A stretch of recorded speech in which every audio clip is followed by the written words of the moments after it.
तो हाँ जी, आपका नाम जया चौधरी है और आपने ये डिटेल मुझे भेजी है। इसके हिसाब से आपकी कुंडली बनी है धनु लगन की। राशि आपकी मीन है और ये कुंडली आपकी यहाँ पे मैंने बना रखी है। आपने एक तो सवाल लिख के भेजा है कि आप प्राइवेट टीचर हैं और वहाँ पे आपकी सैलरी नहीं बढ़ रही और भी आपको लाइफ में दिक्कतें परेशानियाँ आ रही हैं। सरकारी नौकरी की भी अपनी तैयारी एक दो एग्ज़ाम दिया है, क्लियर नहीं हो रहा, आपने इसे लिख रखा है। तो आपके इस वाले मेन कि वही आपकी जो कर्जा है, कर्जा भी आपका बढ़ रहा है, पैसा सेव नहीं हो रहा आपका। तो ये जो दिक्कतें आ रही हैं क्यों आ रही हैं, इनको कैसे सही किया जाए, तो पूरा आपको मैं विस्तार में समझाऊंगा। सबसे पहले तो आप ये समझो कि ये जो कुंडली है इसमें होते हैं 12 घर। 12 घर पहले समझ लो, वो मैं लिख देता हूँ। ये है आपकी कुंडली में पहला घर है, ये है दूसरा घर, तीसरा घर, चौथा, पाँचवा, ये है छठा घर, सातवां, आठवां, नौवां, 10वां, 11वां और ये 12वां घर। अब ये जो 12 घर हैं, इन घरों से आपके जीवन के बारे में कुछ ना कुछ पता किया जाएगा। जैसे कि पहले घर से हम पता करेंगे आपका जो शरीर है वो कैसा होगा, हेल्थ कैसी होगी, स्वभाव कैसा होगा, आपका रंग रूप कैसा। दूसरा घर आपके धन का है, खासकर धन जोड़ने का। तीसरा घर छोटे भाई बहन। चौथा घर आपकी माता, मकान, वाहन। पाँचवा घर बच्चों का है। छठा घर शत्रु, रोग, कर्जा। सातवां घर आपके पति का है। आठवें घर से उम्र देखेंगे। नौवें घर से आपका भाग्य देखा जाएगा। 10वां घर काम काज का है। 11वां घर आमदनी, लाभ, इच्छा पूर्ति और 12वें घर से आपके खर्चे देखे जाएंगे। तो आपने यहाँ पे मेरी दो बातें नोट करनी है। पहली बात, जो मैंने 12 घर लिखे हैं इनको याद कर लो, और दूसरी बात, इन 12 घरों से जो कुछ देखा जाएगा वो याद कर लो। अब आप ये देखो कि अपनी कुंडली में क्या देखना है, वो घर देख लो। मान लो आपने अपना भाग्य देखना है कि आपका भाग्य कैसा है, तो भाग्य देखने के लिए 9वां घर देखा जाता है। तो भाग्य के लिए आपका 9वां घर देखेंगे और 9वें घर में एक नंबर लिखा है 5। 5 है सिंह राशि, इसका जो मालक है वो है सूर्य। तो आपका भाग्य देखना है, हमें सूर्य को देखना पड़ेगा। ऐसे ही अगर आपकी उम्र देखनी है, 8वें घर से उम्र देखी जाती है और 8वें घर में नंबर 4 लिखा है, ये है कर्क राशि, मालक बना चंद्रमा। तो उम्र देखनी है, हमें चंद्रमा को देखना पड़ेगा। तो आपको मेरा कहने का मतलब समझ आ चुका है कि जो भी कुछ देखना है वो घर देखना है और घर का मालक देखा जाता है। अब देखो जी, एक और बात नोट करो। ये जो 9 ग्रह होते हैं, सवाल ये है कि ये अच्छे बुरे फल क्यों देते हैं। ये 9 ग्रहों का कुंडली में अपना घर होता है। अगर अपने घर में बैठे हैं बहुत अच्छे फल देते हैं। इसके अलावा अगर अपने दोस्त के घर में जाके बैठे हों वहाँ पे भी अच्छे फल देते हैं। अगर उच्च के बैठे हैं वहाँ पे भी अच्छे फल देंगे। लेकिन अगर ये ग्रह नीच के बैठे हैं, अच्छे फल नहीं देते। अब आपके 2 ग्रह नीच के बैठे हैं, तो गुरु नीच का बैठा है दूसरे घर में और यहाँ पे बुध नीच का बैठा है चौथे घर में। और ये ग्रह अगर अपने दुश्मन के घर में जाके बैठे हैं वहाँ पे भी दिक्कतें पैदा करते हैं। आपके जैसे राहु दुश्मन के घर में बैठा है, शनि वो दुश्मन का ग्रह है, मंगल दुश्मन का ग्रह है, कुछ मतलब आपके ग्रह खराब भी हैं, अच्छे ग्रह भी हैं। तो रल मिले आपके ग्रह हैं, कुछ ग्रह खराब है, कुछ ग्रह अच्छे हैं। अब ये जो 9 ग्रह हैं, इन ग्रहों का असर जो है आपके जीवन के ऊपर हमेशा रहेगा। जो ग्रह अच्छा है वो अच्छे फल देगा, जो ग्रह खराब है आपको हमेशा खराब फल देगा। लेकिन ये अपना असर आपको ज़्यादा कब देंगे, जब इनकी दशा आपके ऊपर आएगी। तो अभी आपके ऊपर जो दशा चली हुई है, दशा जो है 2 प्रकार की होती है। एक तो होती है महादशा, एक होती है अंतरदशा। जो महादशा है काफ़ी बड़ी होती है और ये आपके ऊपर चली हुई है शुक्र ग्रह की। कब चली है? 2006 में आपके ऊपर चली थी, ख़त्म होगी जाके 2026 में। 10वां महीना 26 अगले साल में ख़त्म होगी। पिछले देखो कितने साल हो चुके हैं, 19 साल हो चुके हैं। 18-19 साल से शुक्र की दशा चली हुई है। तो इसका मतलब है कि इन 9 ग्रहों में से आपके ऊपर जो सबसे बड़ा अभी असर है जिस ग्रह का, वो है ये शुक्र ग्रह। और दूसरा असर आपके ऊपर है बुध ग्रह का, जिसकी चल रही है अंतरदशा। ये 10वां महीना 22 से चली है। पिछले ये भी देखो जी 22, 23, 24 पिछले 2.5 साल हो ही चुके हैं चली को। और अभी 8वां महीना 25 में अभी ख़त्म हो जाएगी। तो हमने अभी क्या देखा कि आपके ऊपर इन ग्रहों में से सबसे बड़ा असर शुक्र का है और दूसरा असर है बुध ग्रह का। शुक्र का असर वैसे ज़्यादा है, बुध का कम है। और एक आपके ऊपर तीसरा भी असर है, वो है शनि की साढ़ेसती का। आपके ऊपर पिछले 2.5 साल, पूरे 2.5 साल हो चुके हैं शनि की साढ़ेसती चली को, और ये अभी भी 5 साल की पड़ी है। पहले मैं साढ़ेसती की बात करता हूँ। साढ़ेसती क्या होती है? देखो जी, साढ़ेसती को समझना काफ़ी मुश्किल है। कईयों की अच्छी जाती है, कईयों की बुरी जाती है। इसमें हमारे जो कर्म होते हैं वो कर्मों का हमें फल मिलता है। जो बंदा अपनी लाइफ में अच्छे कर्म कर रहा है उसकी साढ़ेसती में उसके साथ अच्छा होता है, अगर बुरे कर्म करता है बुरा होता है। बाकी अगर आपने देखना प्रैक्टिकल कर लेना पिछले, क्योंकि 2.5 साल हो चुके हैं। अगर तो आपको लग रहा है कि भाई पिछले 2.5 साल से दिक्कतें ज़्यादा लाइफ में आ रही हैं मेरी में, आप देखो, फिर तो मुझे लग रहा है कि आपकी 7.5 आपको दिक्कतें दे रही है। अगर लग रहा है कि नहीं भाई पिछले 2.5 साल से काफ़ी चीज़ें अच्छी भी हुई हैं, हो सकता है अच्छे फल दे रही, बाकी ये 7.5 क्योंकि शनि की होती है, तो आप शनि के, क्योंकि अभी मैंने बोला 7.5 अभी 5 साल की पड़ी है, तो शनि के उपाय जरूर करो। जिसमें से पहला जो उपाय आपने करना है वो है आप शनि चालीसा का पाठ रोजाना पढ़ा करो रात के समय, या इस पाठ को पढ़ना है या इसको सुना करो रोजाना। अगर पढ़ना आता है पढ़ो या सुना करो रात के समय। दूसरा उपाय है आपने शनि मंदिर जाना है, और आपने शायद ये लिख रखा था कि आप शनि मंदिर जाती हैं माथा टेकने, चलो ये अच्छी बात है। तो ये 2 उपाय फिलहाल आप शनि के कर लो, पाठ पढ़ना है या सुनना है रात को, और मंदिर जाओ। और एक तीसरा भी एक उपाय है वो है शनि का दान किया करो, और ये दान आपने शनिवार को करना है, या अगर आप आगे पीछे भी आप कर सकते हैं, लेकिन शनिवार को जरूर किया करो। जैसे कि सरसों का तेल हो गया, काले उड़द की दाल का दान हो गया, ऐसे शनि के जो भी दान है वो आपने करने हैं। और वो दान क्या होते हैं आपको मैं वीडियो अलग से भेज दूंगा, उसको देख लेना। तो अभी हमने खाली 7.5 की बात की, अभी बात करेंगे जिसकी बड़ी दशा शुक्र की। लेकिन उससे पहले आपकी मैं बुध की बात करूंगा कि जो बुध की अंतर चली हुई है, क्योंकि मैंने आपको बोला था कि आपके 2 ग्रह नीच के हैं, जिसमें से एक तो बुध ग्रह आपका नीच का है और गुरु ग्रह नीच का है। और आपको क्या बोला था, नीच के ग्रहों को अच्छा नहीं माना गया। अब बुध की बात करें तो बुध आपका, और दोनों देखो बुध शुक्र जो जिन दोनों की जो दशा है ये एक साथ ही बैठे हैं। यहाँ पे देखो बुध भी शुक्र भी एक साथ ही बैठे हैं, किस घर में, चौथे घर में। पहले समझो ये चौथा घर किसका, जहाँ ये दोनों ग्रह बैठे हैं। चौथा घर देखो जी आपकी माता का घर है, जो माता आपकी है वो कैसी होगी, आपके पास मकान कैसा होगा, वाहन कैसा होगा, ज़मीन जायदाद नौकर चाकर ये कैसे होंगे, ये चौथा घर देखा जाएगा। और फार्मूला है घर का मालिक देखना है, आपको नोट कर लो, घर का मालिक देखा जाता है। मतलब चौथे घर की चीज़ें, चौथा घर माता मकान वाहन, चौथे घर में नंबर लिखा है 12। 12 है मीन राशि, मालिक इसका गुरु देखा जाएगा कि गुरु अच्छा है या बुरा है। और गुरु भी आपका खराब है क्योंकि नीचे का बैठा, गुरु भी आपके चौथे घर को खराब करेगा। मतलब आपको गुरु की वजह से माता मकान वाहन को लेकर दिक्कतें आएंगी। अब चौथे घर में बैठे बुध की पहले बात करेंगे। तो बुध चौथे घर में यहाँ पे जो 12 है मीन राशि में नीच का बैठा है भाई, बुरी बात है क्योंकि नीच का ग्रह अच्छा नहीं होता। तो बुध देखो जी सवाल किया अच्छा है बुरा, मैं आपका बुध को खराब मानूंगा क्योंकि वो नीच का बैठा है। नीच का बैठा है इसकी वजह से मुझे अच्छा नहीं लगा। अब बुध क्या खराब फल देगा, एक तो चौथे घर में जहाँ नीच का बैठा है चौथे घर को खराब करेगा। चौथा घर है माता मकान वाहन, तो बुध की वजह से आपको माता को लेकर दिक्कतें आएंगी, मकान को लेकर दिक्कतें, वाहन ज़मीन जायदाद नौकर चाकर इन संबंधी दिक्कतें परेशानियाँ, या इनके सुख में कमी होना, या इन संबंधी कोई चिंता होना माता मकान वाहन को लेके। और ये आपको ये जब से दशा चली होगी ये दिक्कतें आपको आ भी रही होंगी 2-2.5 साल से। आप चाहे नोट कर लेना कि पिछले 2-2.5 साल से आपको माता मकान वाहन को लेकर दिक्कतें आ रही होंगी। इसके अलावा बुध जिन घरों का मालिक है उन घरों को लेकर दिक्कतें ज़्यादा आएंगी। अब किन घरों का मालिक है, एक तो बुध का घर है ये 7वां घर, 7वां घर है आपके पति का घर, कि भाई पति कैसा होगा, पति का घर है 7वां। और फार्मूला है घर का मालिक देखो, तो 7वें घर में लिखा है 3, 3 है मिथुन राशि, मालिक है बुध, तो 7वें घर का मालिक बुध और वो बेचारा नीच का बैठा है। तो पति के घर का मालिक भाई बुध नीच का बैठा है, बुध आपके पति को भी लिख के दिक्कतें देगा। अब वो पति वाली दिक्कतें क्या हैं मुझे कन्फर्म नहीं, कोई ना कोई दिक्कतें तो आएंगी, जहाँ तो पति से लड़ाई झगड़े होना। वैसे लड़ाई झगड़े तो जरूर होंगे 2-2.5 साल, अगर आपका विवाह हो चुका है तो पति से बनेंगे नहीं, लड़ाई झगड़े होते रहेंगे। या विवाह में देरी होती है, अगर विवाह हो भी जाए पति पत्नी में बनती नहीं है, लड़ाई झगड़े होना, या पति का बीमार होना, या पति के काम काज में दिक्कत आना। तो ये बुध जो है आपके पति संबंधी भी दिक्कत देगा। और 7वां अगर पति का तो है, 7वां अगर दिल्ली की इनकम का भी होता है, आपकी दिल्ली की इनकम को लेकर दिक्कत आएगी, सार्वजनिक के कामों में नुकसान होगा। और बुध इस कुंडली में इस घर का भी मालिक है 10वें घर का। और 10वां घर देखो जी सबसे मेन घर है जो आपका सवाल भी है, सवाल क्या है काम काज को लेके। तो 10वां घर काम काज का है कुंडली में, जो आप नौकरी कारोबार करेंगी 10वां घर देखा जाएगा।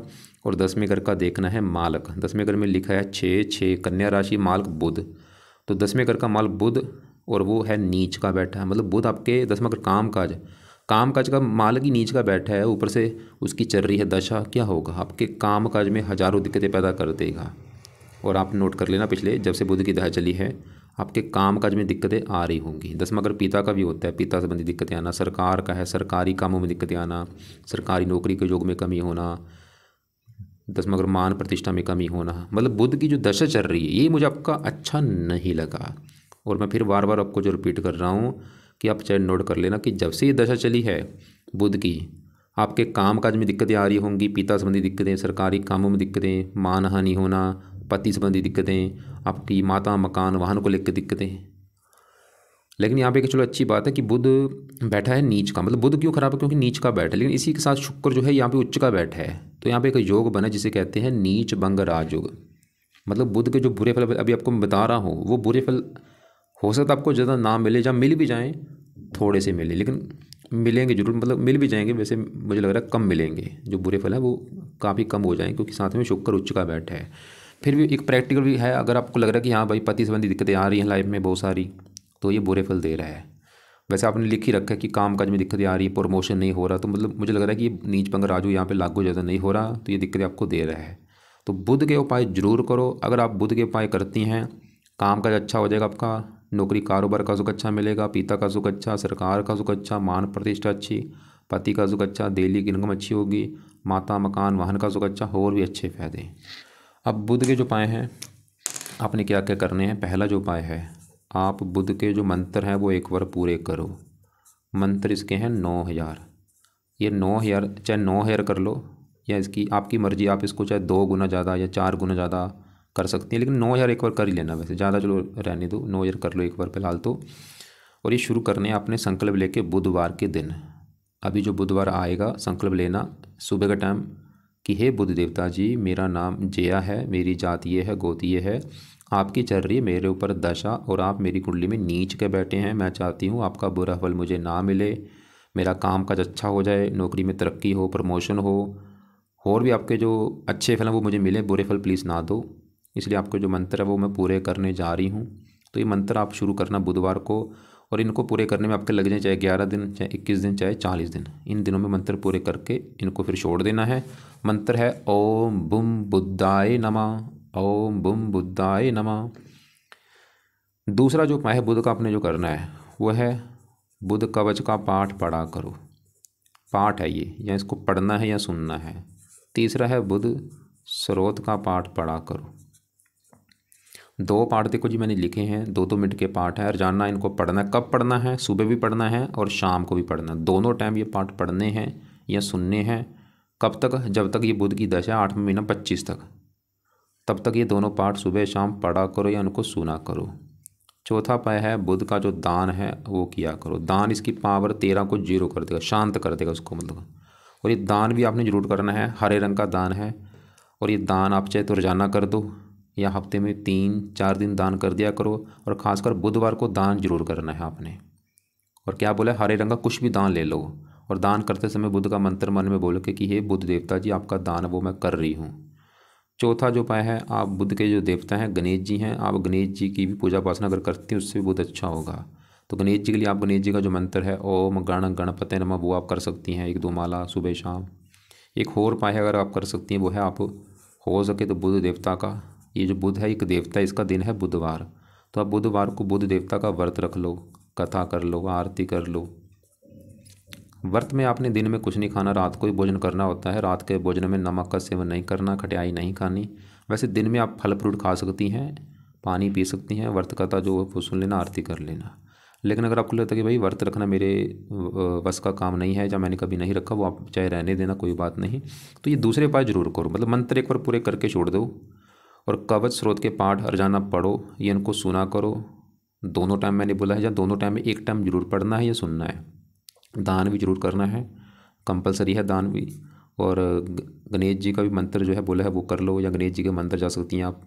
व्रत आपकी मर्जी है। हरे कपड़े बिल्कुल बंद कर दो या कम यूज़ किया करो। बुधवार को हरे कपड़े मत पहना करो। हरे रंग का दान करती रहो, करो, मतलब जब भी कभी दान करना हरे रंग का दान करो। वैसे और भी दान करने अपने, राहु का भी आपको मैं दान बोलूँगा करने के लिए, गुरु का, शनि का। तो अभी हमने देखो जी क्या देखा कि आपके ऊपर एक तो चल रही 67, उसको भी मैंने बोला वो भी कईयों की अच्छी जाती, कईयों की बुरी जाती, वो कर्मों के सफल मिलते। बाकी जो बुध आपका मैंने बोला है वो नीच का है, थोड़ा बहुत नीच पंग आज हो सकता बना हो, जिसकी वजह से इसके बुरे फल आपको मिलें, कम मात्रा में मिलें। अब इसी घर में शुक्र बैठा है, सवाल की शुक्र कैसा है, जिसकी दशा भी पिछले कई साल हो चुके हैं। यहीं पे देखो शुक्र बैठा है, बस शुक्र जो है ये चौथे घर में बैठा है, और यहाँ पे जो 12 है मीन राशि में शुक्र उच्च का बैठा है। मतलब शुक्र तो आपका फिर भी अच्छा है क्योंकि उच्च का बैठा है। जो शुक्र आपका ये फिर भी अच्छा है, उच्च का बैठा है। और कहाँ बैठा है? चौथे घर में। बुध चौथे घर की कर रहा था हानि, कि आपकी माता मकान वाहनों को लेकर दिक्कतें आएंगी। लेकिन चौथे घर में जो शुक्र है वो उच्च का है, तो शुक्र चौथे घर का अच्छा कर देगा। मतलब शुक्र की वजह से आपको माता मकान वन का सुख अच्छा है भाई। और शुक्र इन कुंडली में जिस घर को जिन घरों का मालक है, शुक्र का इस कुंडली में ये 11वां घर है, क्योंकि 11वें घर में 7 लिखा है मालक शुक्र। 11वां घर आमदनी लाभ, शुक्र तो दिखा रहा है कि आपकी आमदनी अच्छी होगी, आपको लाभ मिलेंगे, इच्छाएँ पूरी होंगी। और शुक्र छठे घर का मालक है, जहाँ पे 2 लिखा है, वृष राशि मालक शुक्र। छठा घर ननिहाल का होता है, ननिहाल से सुख मिलता है, जो आपका ननिहाल है उससे आपको सुख मिलेगा। मतलब शुक्र की जो दशा चल रही है ये आपका अच्छा है, लेकिन शुक्र भी एक बुरा फल देगा। वो क्या है, ये बैठा है उच्च का, लेकिन 7वें दृष्टि से 10वें घर को देख रहा है, और यहाँ पे है नीच राशि, जो 6 है ये शुक्र की नीच राशि है। मतलब शुक्र भी आपके 10वें घर को खराब करेगा। 10वां घर काम काज का है, शुक्र भी आपके काम काज में दिक्कतें पैदा करेगा। काम काज हो, पिता हो, सरकार हो, इनमें दिक्कतें आएंगी शुक्र की वजह से भी। तो शुक्र की दशा भी अगले साल में ख़त्म होगी 26 में। तो शुक्र का भी आप एक उपाय जरूर कर लो, वो है शुक्र का कम से कम मंत्र जाप किया करो, चाहे 1 माला ही करो, जरूर करो। कब करना है, ये शाम के समय या रात के समय कर लिया करो। मंत्र है ओम शुम शुक्राय नमः, ओम शुम शुक्राय नमः। इससे बुरे फल आपको नहीं मिलेंगे, अच्छे फल जो है बढ़ जाएंगे। बाकी इसी घर में चंद्रमा बैठा है, वो यहाँ पे गुरु की राशि मित्र राशि है, और चंद्रमा इस 8वें घर का मालक। 8वें घर में क्योंकि 4 लिखा है, कर्क राशि मालक चंद्रमा। चंद्रमा आपकी उम्र के लिए वैसे अच्छा है, उम्र लंबी कर देगा। अब देखो जी, गुरु की बात करता हूँ। गुरु जहाँ बैठा ये है दूसरा घर, और दूसरा घर कुंडली में होता है धन का घर, खासकर धन जोड़ने का। कि धन के, अगर आपके धन के बारे में जानना है, कितना आप धन जोड़ेंगी, कितना धनी होंगी, धन कैसे कमाएंगी, धन की स्थिति क्या है कुंडली में, ये दूसरा घर देखा जाएगा। और फार्मूला मैंने आपको बोला था, घर का मालक देखा जाता है। तो दूसरे घर में नंबर लिखा है 10। 10 मकर राशि मालक है शनि।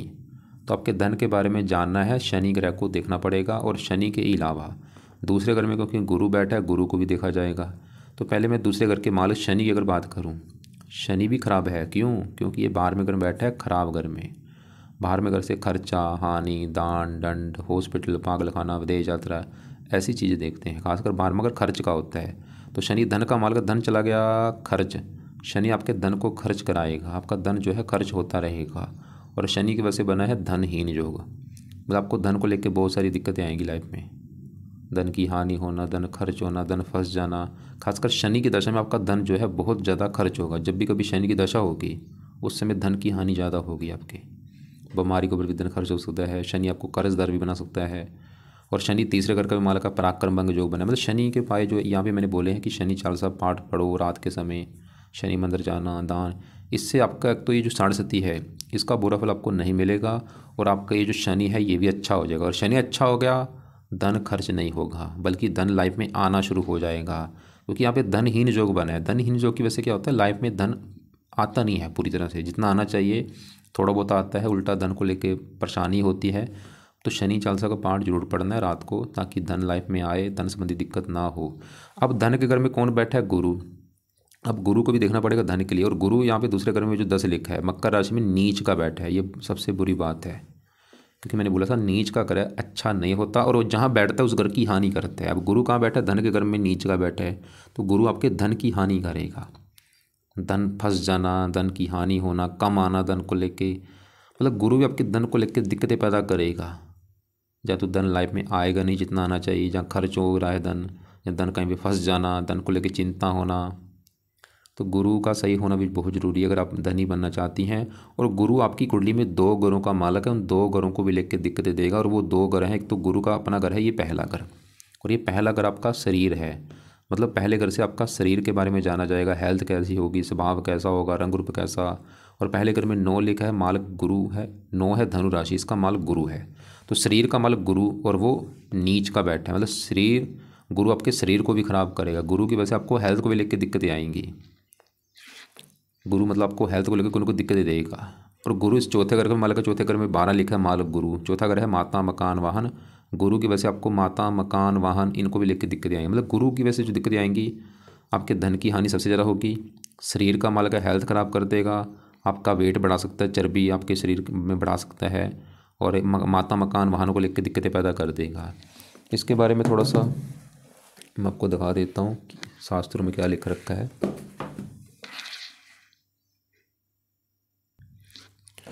तो आपका देखो जी, धनु लगन है, गुरु बैठा है दूसरे घर में नीच का। यहाँ पे देखो, लग्नेश बृहस्पति नीच राशि मकर का दूसरे भाव में होने से वाणी में कटुता रहती है, कुटुंब से बनती नहीं, क्योंकि दूसरा अगर कुटुंब का भी होता है, कुटुंब का सुख नहीं होता। नीच साधनों से धन मिलता है। मुख तथा नेत्र संबंधी कष्ट रहता है। जिगर की खराबी, पीलिया रोग की संभावना रहती है। कहने का मतलब ये है कि गुरु का सही होना आपके लिए बहुत ज़रूरी है। अगर आपने गुरु को सही कर लिया, सबसे बड़ा फ़ायदा आपको धन संबंधी जो दिक्कतें आ रही वो नहीं आएंगी। अगर आपका कर्जा बढ़ रहा है वो भी कारण गुरु है। आपकी हेल्थ अच्छी होगी, आपको माता का सुख मिलेगा, मकान वाहन का सुख मिलेगा। अब गुरु के जो उपाय हैं 2-3, उसके भी उपाय मैं आपको बता देता हूँ। पहला जो उपाय है, गुरु का नाम है, देखो जी बृहस्पति होता है। आप बृहस्पति कवच का जो पाठ है इसको भी आपने पढ़ना है या सुनना है। और दूसरा है बृहस्पति सरोत का पाठ। दोनों पाठ सुबह के टाइम पढ़ने हैं या इनको सुना करो।